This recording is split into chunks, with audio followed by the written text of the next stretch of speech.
great to finally be called on as well in the briefing room. I appreciate that.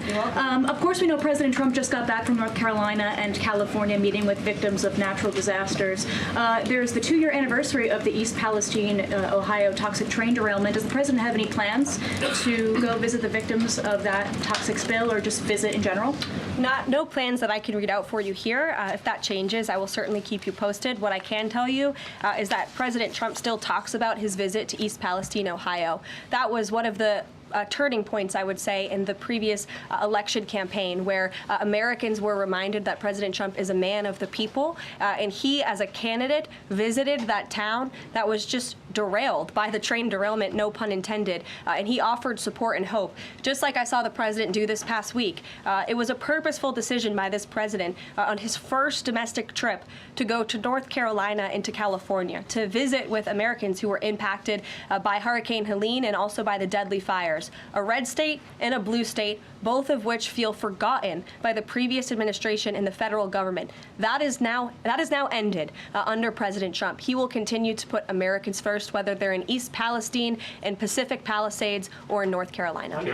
Sure. Thank you, Caroline. On California, could you please clarify what the military did with the water last night as referenced in the president's Truth Social post? The water has been turned back on in California, and this comes just days after President Trump visited Pacific Palisades, and as you all saw, applied tremendous pressure on state and local officials in Pacific Palisades, including Los Angeles Mayor Karen Bass, to turn on the water and to direct that water to places in the south and in the middle of the state that have been incredibly dry, which has led to the expansion, the rapid expansion of these fires. So could you clarify what the military's role was, where the water came from, and how it got there? Again, the Army Corps of Engineers has been on the ground in California to respond to the devastation from these wildfires. And I would point out that just days after President Trump visited the devastation from these fires, the water was turned on. That is because of the pressure campaign he put